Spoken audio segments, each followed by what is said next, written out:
하나님 말씀 사무엘하 24장 말씀입니다. 사무엘하 24장. 드디어 사무엘강의 마지막 장에 우리가 돌입했습니다. 들어왔습니다.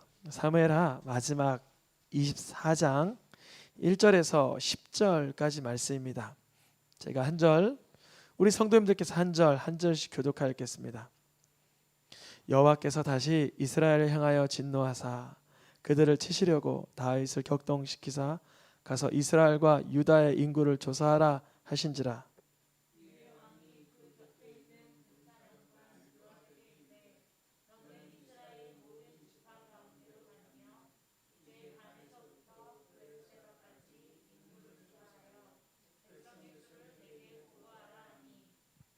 요압이 왕께 아뢰되 이 백성이 얼마든지 왕의 하나님 여호와께서 100배나 더하게 하사 내 주 왕의 눈으로 보게 하시기를 원하나이다. 그런데 내 주 왕은 어찌하여 이런 일을 기뻐하시나이까 하되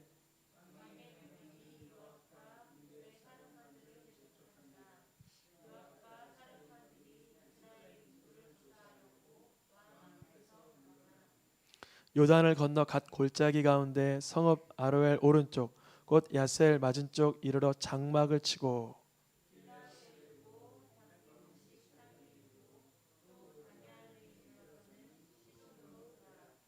두로 견고한 성에 이르고 히윗 사람 가나안 사람의 모든 성읍에 이르고 유다 남쪽으로 나와 브엘사바에 이르니라.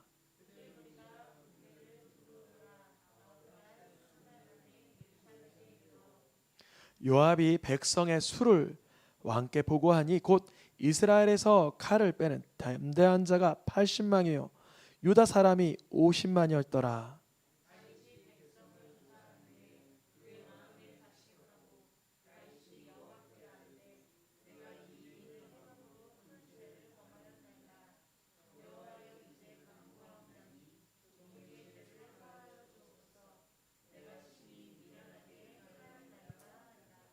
아멘.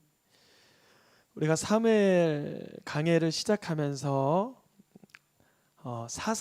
사사시대적 배경을 기억해내야 된다 이런 말씀을 드렸는데 사무엘서 들어가면서 우리는 왕정 시대로 바로 이렇게 사울이 세워지고 다윗이 세워질 걸로 여겨지지만 사실은 시대적인 배경은 사사기 끝자락이었습니다.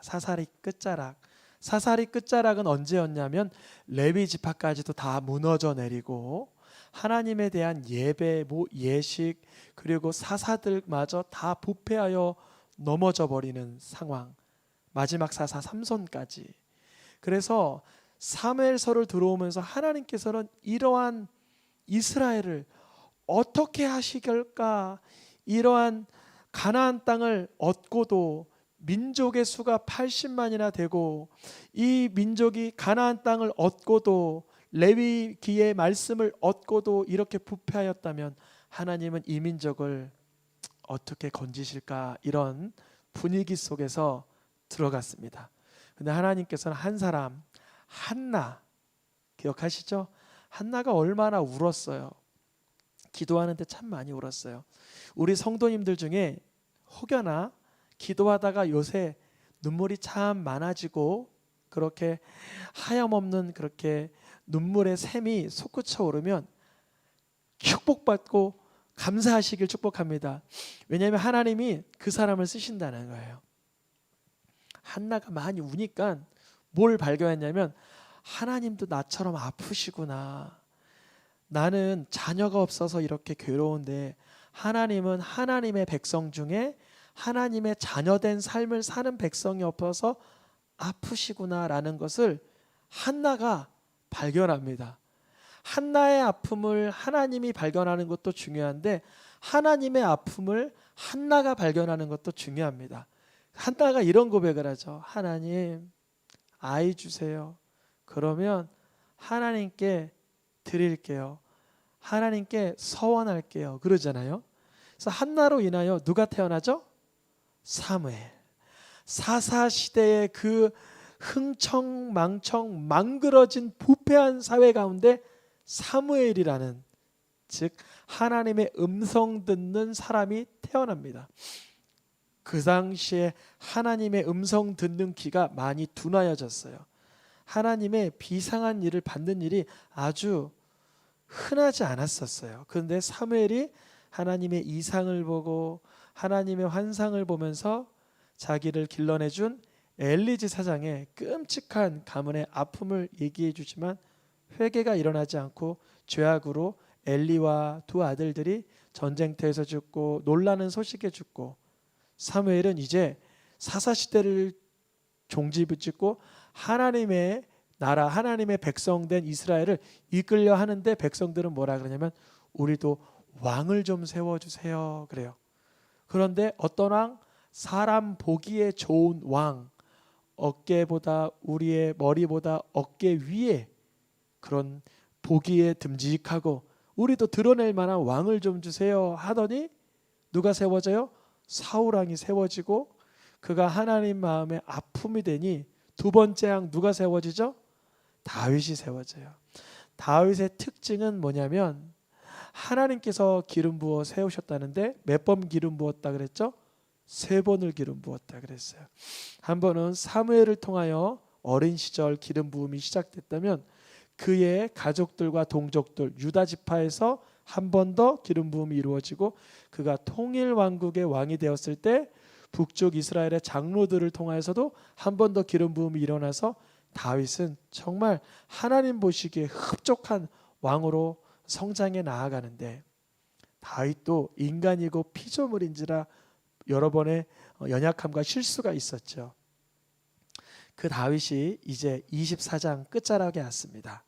여러분 24장 보면 두 가지의 분위기로 나누어져요. 하나는 다윗이 인구조사를 하기 위한 열심, 하나는 그것을 자책하는 애통. 그래서 24장을 어떻게 표현할 수 있냐면 이렇게 표현합니다. 자만을 뭐하고? 회개하고, 어떠한 예배를 드리게 된 다윗? 헌신된 예배를 드리게 된 다윗. 이러한 주제로 사무엘 강의 마지막 시간을 우리가 맞이하게 됐습니다. 다윗이요 24장에서 잘못하고 실수한 게 분명히 있는데요, 하나님께서 24장을 5점으로 남겨놓지 않으시고요, 24장 끝절이 어떻게 끝나죠? 24장 25절 말씀입니다. 25절 말씀에 어떻게 말씀이 마치는가 한번 볼까요? 그곳에서 여호와를 위하여 제단을 쌓고 번제와 화목제를 드렸더니 이에 여호와께서 그 땅을 위한 기도를 들으심에 무엇이 그쳤더라? 재앙이 그쳤더라. 그러면 해피엔딩이에요? 너무나 슬픈 마침입니까? 해피엔딩이죠. 다윗이 24장에서 하나님 앞에 자만함으로, 교만함으로 범죄하였는데 그것을 깨닫고, 그것을 뭐 했다고요? 깨닫고. 다시 한번 반복해 볼게요. 다윗이 그것을 뭐 했다고요? 깨닫고. 여기가 너무 중요해요. 왜냐하면 하나님은 죄를 깨닫는 것을 참 기뻐하세요. 그게 불가능에 가까워요. 우리 사람들에게는요, 시편에도 잠언에도 요한일서에도 등장하지만 하나님은 자복할 때, 자백할 때 자기의 죄를 숨기지 않는 자에 대하여 긍휼히 여기시는데요, 그 은혜에 누가 서 있었어요? 다윗이. 그래서 예수 그리스도는 누구의 후손으로 오세요? 다윗의 후손. 다윗이 참 잘해서, 아니면 못했지만 참 잘해서 다윗이 잘해서 아니라 다윗이 실수가 있고 오점이 있고 부족함이 있지만 그는 그것을 말씀으로 깨닫고 하나님 앞에 자복합니다. 그래서 다윗이 시편에도 이런 기록을 남겨요. 내 허물을 어떻게 하리라? 여호와께 자복하리라. 우리 노란 글씨만 같이 읽어볼게요. 내 허물을 여호와께 자복하리라. 아멘. 내 허물을 여호와께 자복하리라. 다시 오늘 본문에 들어가서, 여러분 다윗이요 인구조사를 하려고 요압 장군을 부릅니다. 왕이 인구조사를 하거나 왕이 그 권력으로 인하여 행정명령을 내리는 게 뭐가 죄가 되겠습니까? 죄가 안 되죠. 모세 시대에는 민수기라고 하여서 백성의 수를 세라고 명령도 하신 하나님이신데 백성의 수를 세는 게 왜 문제가 되겠습니까? 그런데요, 너무 놀라운 건 뭐냐면 다윗이 이제야 이 노년에 뭘 깨닫냐면 하나님은 행위를 보신다, 심중을 보신다. 심중을 보신다. 행위는 중립적이에요. 인구조사 해라. 이것은 사람을 죽이는 일도 아니고 사람을 억박하는 일도 아니에요. 그런데 다윗 마음에 왜 그 일을 하느냐, 무엇으로 인하여 그 일을 하느냐, 동기와 숨은 뜻, 목적을 하나님이 알고 계시니 다윗은 그것으로 인하여 통회자복하는 거예요. 그러니까 죄를 깨닫는 수위가 점점점 우리가 깊어져야 될 줄 믿습니다. 예전에는 옆에 있는 사람을 때리고 불법하고 잘못해서 회개하였다면 이제는 하나님은 심령에 있는 것을 보시는 하나님이라는 것을 다윗이 발견합니다. 사실은 요압이 먼저 발견해요. 요압이 뭐라 그래요? 왕이요, 인구조사를 왜 기뻐하세요? 그래요. 왕이요, 인구조사를 왜 기뻐하세요? 그래요.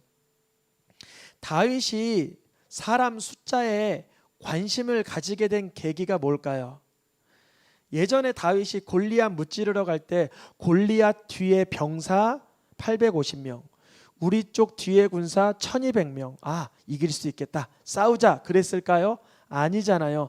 다윗은 숫자에 민감하고 예민한 사람 아니었어요.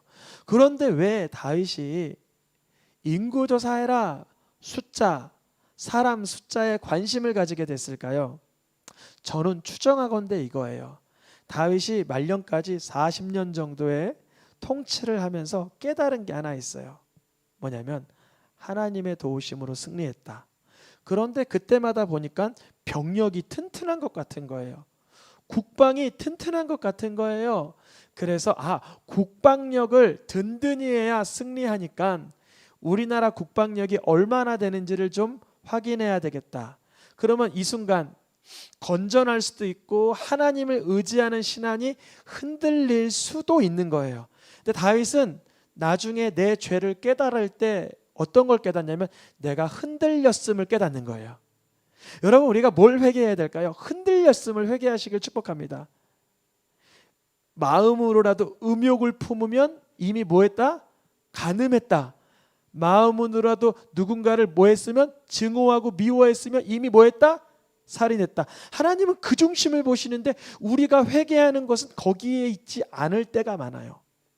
하나님은 분명히 중심을 보시고 회개하기를 원하시는데 우리는 너무 늦깎이 회개할 때 있어요. 이미 내 몸으로 범죄하고 무너지고 넘어지고 망그러지고 나서야 천부여 의지없어서 돌아올 때가 여러 번 있습니다. 물론 그것도 훌륭합니다. 그거 탕자신앙도 귀한 거예요. 그런데 주님은 신앙이 성숙하면서 내 말 한마디에 내 마음의 중심 동기 한 번에 하나님 앞에 엎드려지는 중심을 기대하시는 줄 믿습니다. 왕이요, 인구조사 왜 해요? 다윗은 또 한 가지 이유는 이럴 수 있어요. 이제 내가 노년에 내 아들에게 왕위를 물려줘야 되는데 어떤 나라 물려주고 싶어요? 든든한 나라, 굳건한 나라 물려주고 싶지 않겠어요? 그래서 병력을 세라, 세금 거둘 만한 인구를 확인해라 라고 했을 수도 있어요. 그래서 요압 장군이 가기를 좀 꺼려해요. 아무래도 하나님을 경외하던 다윗이 이 나라에 인구조사를 시키는 것이 탐탁치 않았던 거예요. 요압이 느끼기에도요. 예전에 다윗이 일 잘못 시켰다가 훌륭한 충직한 군사 하나 잃어버렸잖아요.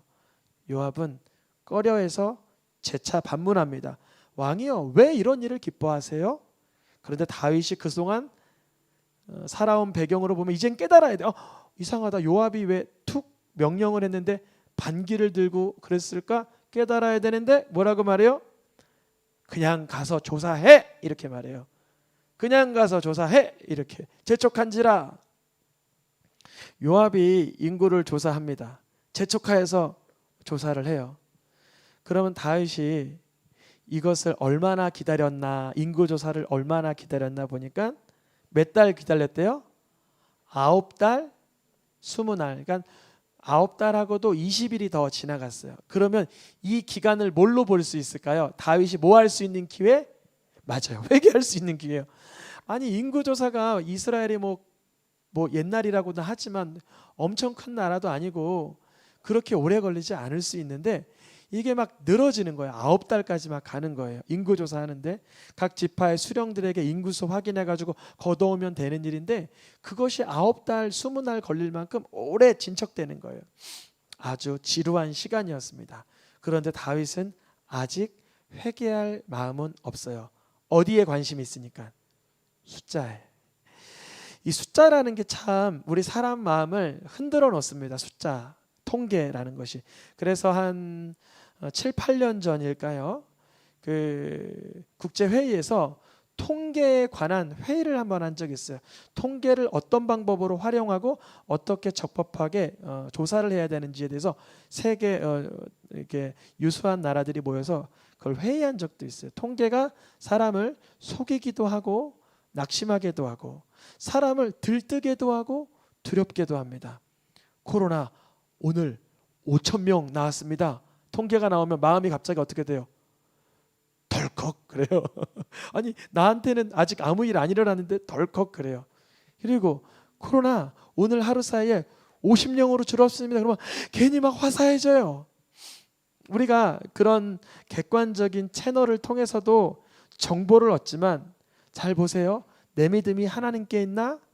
통계와 정보에 허물어지고 있나?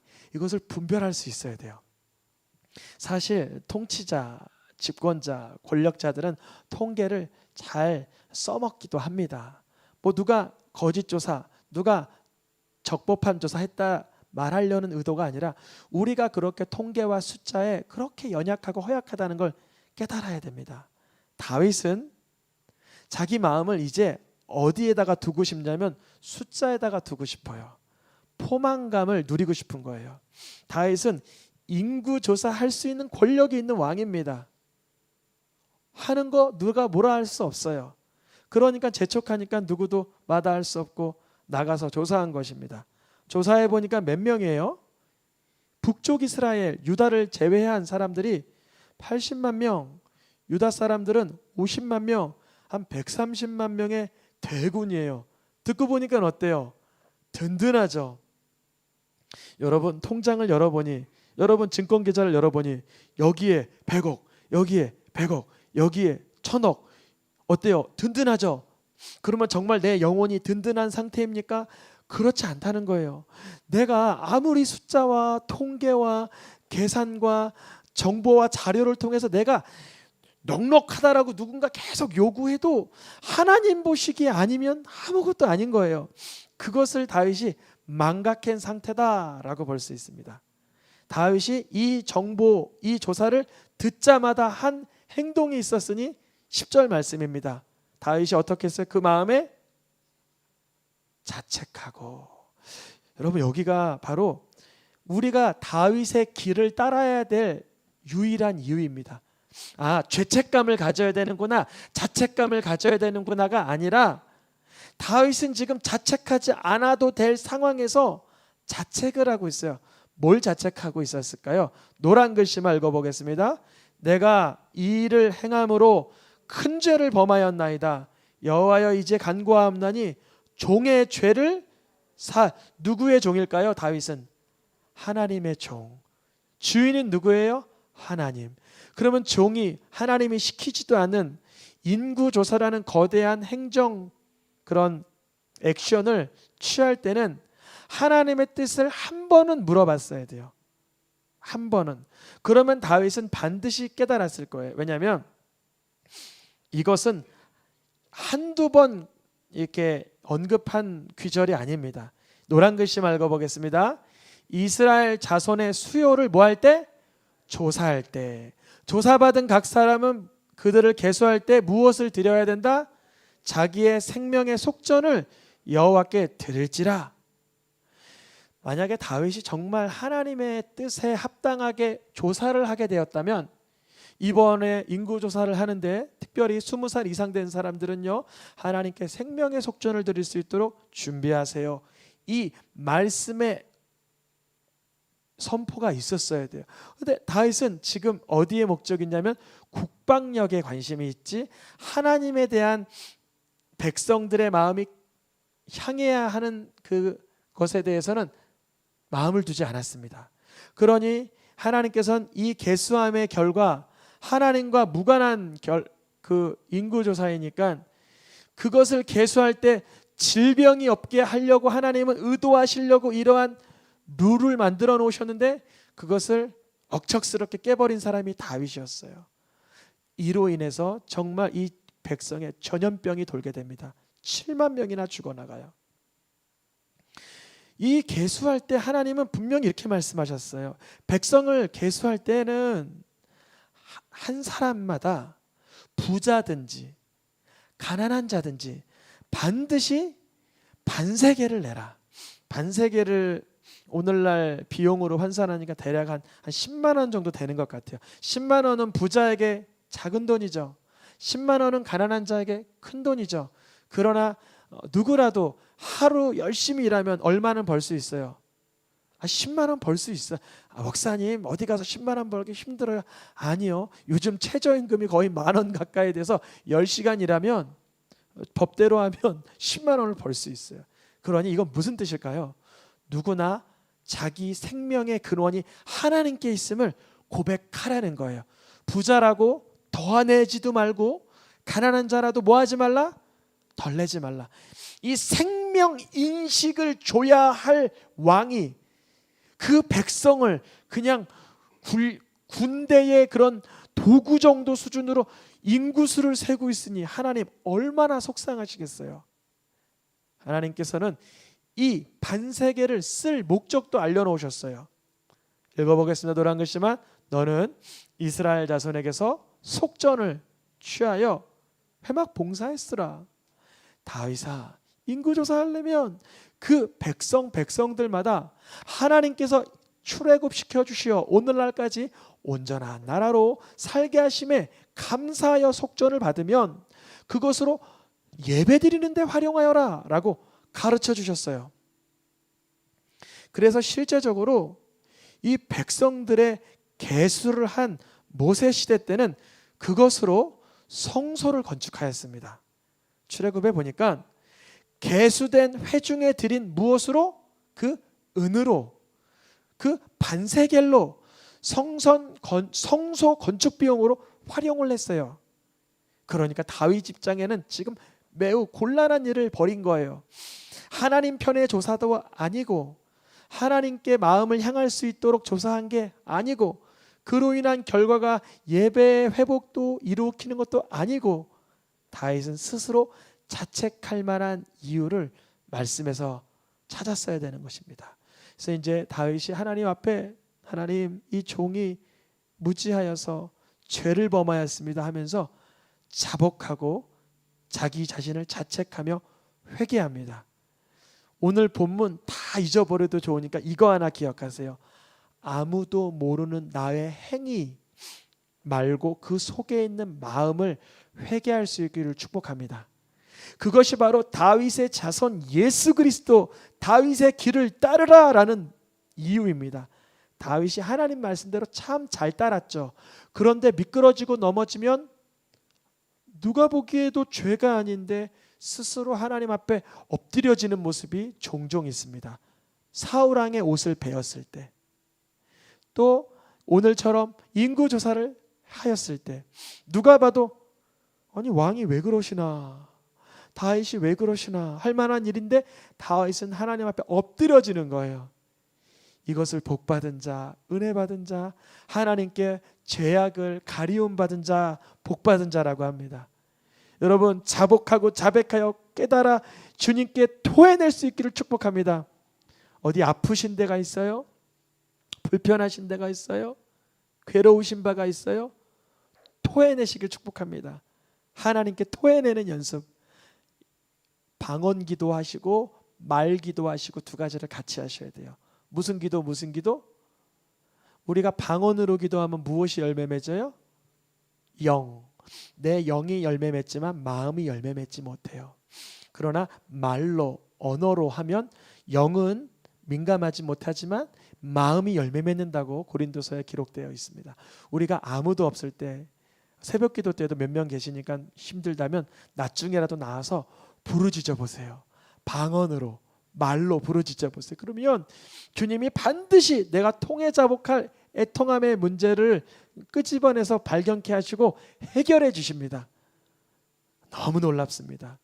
다윗에게 누군가 찾아옵니다. 갓이라는 선지자인데요. 갓에게 이렇게 말해요. 너에게 몇 가지를 보이노니? 세 가지를 보이노니 그 중에 하나를 선택하라. 다윗이 죄를 지어서 그로 인한 결과입니다. 죄로 인한 결과. 하나님은 죄로 인해서 그 죄에 대한 대가를 치르게 한다, 이 의미가 아니라 죄로 인해서 뿌려진 결과가 있어요. 하나님의 말씀대로 살아서 사랑하고 용서하고 회복하면 그로 인한 결과가 있듯이 죄로 인한 결과가 따라옵니다. 그 세 가지가 무엇이었냐면 읽어보겠습니다. 노란 글씨만 시작. 왕의 땅에 7년 기근이 있을 것이니까 왕이 왕의 원수에게 쫓겨 석 달 그들 앞에 도망하실 거니까 왕의 땅에 사흘 동안 전염병이 있을 것이니까. 숫자로 다윗이 만약에 교만하여 자만하여 범죄하였다면 이것도 지금 숫자입니다. 어떤 숫자예요? 7년 힘들까? 3개월 힘들까? 3일 힘들까? 짧게 하려면 당연히 3일이겠죠. 저는 이거를 여러 번 읽어보면서 묵상을 해봤어요. 한번. 만약에 7년, 역대상 기준으로는 3년이라고는 기록되어 있어요. 아마 근데 학자들은 대부분 3년이라고 예상을 해요. 그 3자랑 7자랑 히브리어 글씨로는 거의 흡사해서 아마 3년 기근으로 예상됩니다. 어쨌든 7년으로 여긴 써 있지만 역대상에는 3년 써 있습니다. 아마 3년, 3개월, 3일. 3년은 기근, 3개월은 도망자, 3일은 전염병. 다윗이 고민을 많이 합니다. 그리고 택하진 못해요. 다윗이 택하진 못하고 뭐라고 말하냐면 다윗이 사울에게 너무 쫓겨다니고 그 누구죠? 아들 압살롬에게 너무 쫓겨다니니까 이제 도망 다니는 건 힘들었나 봐요. 나이도 많고. 그래서 뭐라 그러냐면 하나님께 하나님 내가 사람의 손에 빠지는 거는 별로예요. 그래요. 그러니까 몇 번째가 빠지는 것 같아요? 두 번째가 빠지죠. 두 번째는 사람에게 쫓기는 거잖아요. 원수에게 쫓기는 거. 그래서 내가 사람의 손에 빠지는 건 별로예요. 여호와의 손에 빠지기 원해요. 그러니까 하나님께서 3년, 7년 기근이 아닌 전염병을 내리십니다. 그러면 3일짜리잖아요. 짧잖아요. 숫자적으로는. 그런데 3일 만에 몇 명이 죽어요? 7만 명이라는 숫자. 거의 이 당시 인구의 한 병력 인구의 한 1% 가까이가 죽어나가게 됩니다. 이런 끔찍한 일이 발생을 해요. 다윗이 이 일이 누구로 인함임을 알고 있어요. 본인은 자기 자신으로 임한 결과임을 자신은 알고 있어요. 그런데 다윗이라는 한 사람을 통하여서 7만 명은 죄 없이 죽은 게 아니라는 거예요. 하나님의 관점에서는 다윗은 다윗의 죄로 인한 재앙이 발생한 거고 그 개개인은 또 개개인의 죄로 인한 아픔을 경험하게 되는 것입니다. 대표적으로 다윗 본인은 하나님 이 약무리가 무슨 죄가 있다고 나와 내 집안에 차라리 이 화를 내려주세요 하면서 회개합니다. 죄악의 결과는 시간이 3일이라고 짧았지만 그 죄악의 결과는 너무나 참혹했습니다. 다윗 한 사람의 무지로 인한 그 인구조사와 자만심 그 결과는 참혹한 결과를 낳았지만 사무엘하 24장에서 말하고자 하는 건 뭐냐? 그 참혹한 문제 현장 가운데 누군가는 자기의 죄를 자복했다는 데 의미가 있어요. 우리 가정에, 우리 교회에, 우리 이 시대에 누가 자기의 죄를 깨달아 자복할 수 있을까요? 인구조사 하라고 행정명령 내린 다윗이 그것을 깨달았는데 누가 깨달을 수 있을까요? 어떤 분들이 있을 수 있어요. 아유, 방역 조치 잘못 내린 이 나라 대통령, 방역 단체장이 문제지. 물론 오판한 거예요. 객관적으로 과학적 논리도 없어요. 맞아요. 그런데 하나님은 나는 내 죄를 깨닫길 원하세요. 그것이 관건입니다. 너무 중요한 관건이에요. 이 나라 이 정부에 대한 문제의식을 갖지 말자가 아니라 나는 나에 대한 죄를 깨닫고 있느냐예요. 하나님께서는 그래서 다윗의 자손 예수 그리스도로 메시아를 보내시는 것입니다. 다윗은요, 자기를 너무 자책하면서 하나님 앞에 이렇게 고백하잖아요. 하나님, 내가 죄를 범하였습니다. 주님, 종의 죄를 사하여 주세요. 내가 미련하게 했습니다. 여러분 보세요. 다시 인구조사 한 게 왜 이런 죄가 되냐고요. 너무 중요한 순간이에요. 지금 인구조사한 건 다윗 입장에서는 떵떵거리면서 아무 문제 없다라고 발뺌해도 돼요. 왜냐하면 다윗 마음은 다윗만 알고 있기 때문에. 나 교만한 거 아니었어. 나 행정적으로 이게 필요했었어. 그리고 이 사람들 백성의 수를 세서 세금을 온전히 걷어야 내 아들 때 성전이라도 솔로몬 성전 제대로 지을 수 있지. 나 행정적인 명령이었어. 난 하나님과의 관계는 적당하고 괜찮아라고 의시될 수도 있었던 거예요. 이 부분이에요. 바로 하나님은 그 심령에 비수와 같은 칼날, 성령의 조명으로 조명하여 주시길 원하십니다. 내가 중립적이고 때로는 행정적이고 때로는 누가 봐도 별일 아닌 행동 가운데 있는데 하나님은 그 중심을 보시는 줄 믿습니다. 다윗이 그것을 깨달아 버린 거예요. 아하, 내가 내 허물을 자복하리라. 주께서 그랬으면 내 죄악을 사하여 주시리라. 정말 거룩한 사람은요, 하나님의 자녀들은요, 마음에 미워함, 증오함, 불편함만 올라와도 회개하는 거예요. 마음에 하나님 싫어하는 영적인 영역이 발원되면 그것을 회개하는 거예요. 다윗은 그리했습니다. 다윗이 회개하고 자복하는 가운데 하나님께서는요, 이제 그만 멈추라, 재앙을 멈추라 말씀하시는데 그 순간 그곳이 어디였냐면 아라우나의 타작마당 앞에서였어요. 그것은 훗날 예수 그리스도께서 십자가에 못 박히시는 그 예루살렘의 터, 갈보리 터, 주님이 못 박히신 성전의 터가 세워지는 그 자리인데 그곳에서 재앙이 멈추는 거예요. 그때 다윗이 깨닫습니다. 아, 하나님이 은혜를 주셨구나. 하나님이 내게 긍휼을 베풀어 주셨구나. 그때 그 자리에서 하나님께 예배드리려고 하는데 아라우나가 이렇게 말해요. 왕이여, 여기에 번제드릴 예물도 있고 번제드릴 땅도 있으니까 여기서 마음껏 예배하세요. 다윗의 고백입니다. 읽어보겠습니다. 시작.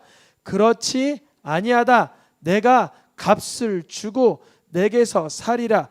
값없이는, 뭐 없이는? 예전에 인구조사는 하나님 앞에 뭐 없이 했어요? 값없이. 그냥 내 의욕에, 내 욕구에 이끌려서 하고자 하는 대로 했는데 하나님과는 아무런 관계가 없는 거예요. 오로지 통계와 숫자에만 관심이 있었던 거예요. 그런데 지금은 다윗이 하나님에 대한 마음을 도리어 숫자로 표현합니다. 참 이상하죠? 우리가 숫자를 맹신하고 세상에 있는 재산을 우리가 흠모하는 것도 싫어하시지만 하나님을 온전히 나의 시간과 물질과 내 몸과 정성을 다해 예배하지 않는 것도 슬퍼하시는 거예요. 우리가 세상에서는 굉장히 정확하게 하려고 그래요. 월급이 이렇게 되고 내가 세금이 이렇게 되니까 오늘 어떤 뉴스를 봤냐면 건강보험료 환급해 준다는 얘기가 있더라고요. 그래서 저희 아버지 수술을 크게 해서 알아보니까 내년에는 그게 환급된다 그러더라고요. 그래서 너무 좋더라고요. 세상에서 우리가 정말 1,000원 한 장, 500원 한 장도 아껴 쓰고 활용하려 하잖아요. 그런데 우리가 하나님께 대한 마음은 시간에 대해서, 물질에 대해서, 정성에 대해서, 내 몸에 대해서 그렇게 또렷하게 안 하려고 그래요. 하나님은 뭐 다 아시겠지. 그냥 뭐 좋은 게 좋게 하시겠지. 다윗의 고백입니다. 그렇지 아니하다. 내가 값을 주고 내게서 살이라. 이제는 값없이 예배하는 삶이 아니라 헌신된 예배를 드리리라. 아멘입니까? 우리가 그러니까 때로는 예배 드리는 게 내 힘을 다하고 시간을 다하고 정성을 다하게 되는 것입니다. 그때 오늘의 마지막 말씀 24장 25절 사무엘 강의 끝입니다. 푸른 글씨 말고 보겠습니다. 이에 여호와께서 그 땅을 위한 기도를 들으심에 여호와 이스라엘께서 내리는 재앙이 그쳤더라. 다윗이 깨닫는 거야.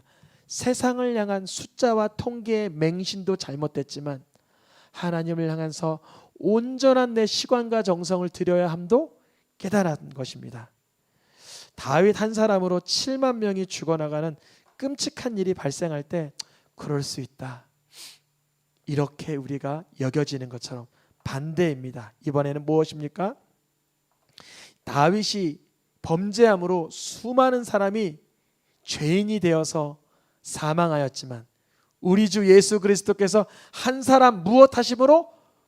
순종하심으로 우리가 그 예수님의 십자가를 내 사건으로 인정하는 순간 예수 그리스도 안에 있는 그 무엇으로 말미암아? 속량. 여기 너무 중요한 단어예요. 속량. 속량은 언제 쓰는 단어냐면요, 죄인들을 돈 주고 종들을 사올 때 쓰는 단어예요. 값을 치러주고 데리고 오는 거거든요.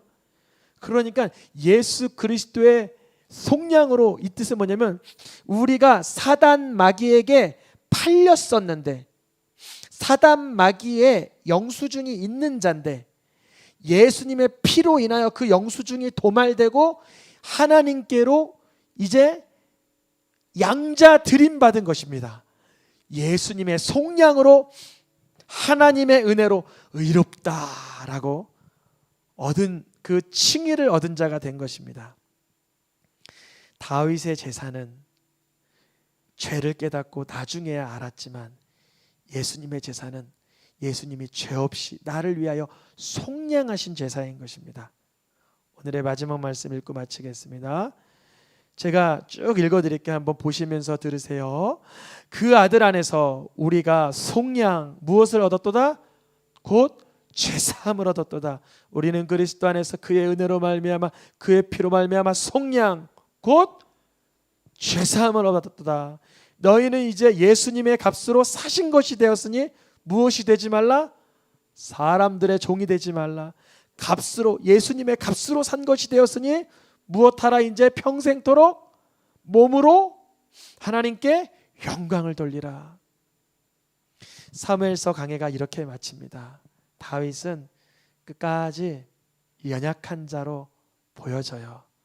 우리의 인생과 다르지 않는 연약함. 그런데 그 속에 성령의 조명으로 자신을 들여다보는 예리한 성령의 그런 검, 말씀의 검으로 자신을 진단받습니다. 하나님의 은혜가 아니면 살 수 없다는 것을 발견하는 삶이 다윗의 길인 줄 믿습니다. 이제 오늘을 마치고 돌아오는 수요일부터는 열왕기에 들어가게 되는데요, 열왕기의 주제는 다윗의 길, 여로보암의 길. 다윗의 길, 여로보암의 길. 착한 길, 못된 길 표현한 게 아니라 다윗의 길, 여로보암의 길. 이렇게 표현한 까닭이 무엇이냐면 다윗이 착하고 의로워서 좋았다는 것이 아니라 그가 연약하고 어리석고 넘어졌지만 그는 주의 말씀에 깨닫고 자복하고 회개했다. 그래서 은혜를 받았다. 이것이 주안점입니다. 여로보암은 세상적으로 못나고 어리석었다? 아니요, 여로보암 용사였습니다. 여로보암 부지런했습니다. 그런데 그는 하나님보다 사람을 두려워하고 하나님보다 세속을 따르고 하나님보다 세상의 것을 너무나 요구하다 보니 여로보암의 삶은 우상 섬기는 삶으로 전락해 버립니다. 우리가 이제 이어서 다윗은 다음 주 그다음 주에면 이제 죽고 솔로몬에게 왕위를 물려주지만 열왕기의 시작과 끝은 성전 짓는 걸로 시작해서 마지막 장 어떻게 끝나요? 성전이 다 바스러지는 걸로 끝나요. 참된 성전이신 누구? 예수 그리스도를 따르라는 교훈인 줄 믿습니다. 우리가 오늘 말씀을 통해서 다윗이 분명 인고조사하며 스스로 자책하며 자만하였지만 그가 비로소 깨달은 건 있어요. 하나님의 은혜로 사는 것이구나. 찬양하며 기도하겠습니다.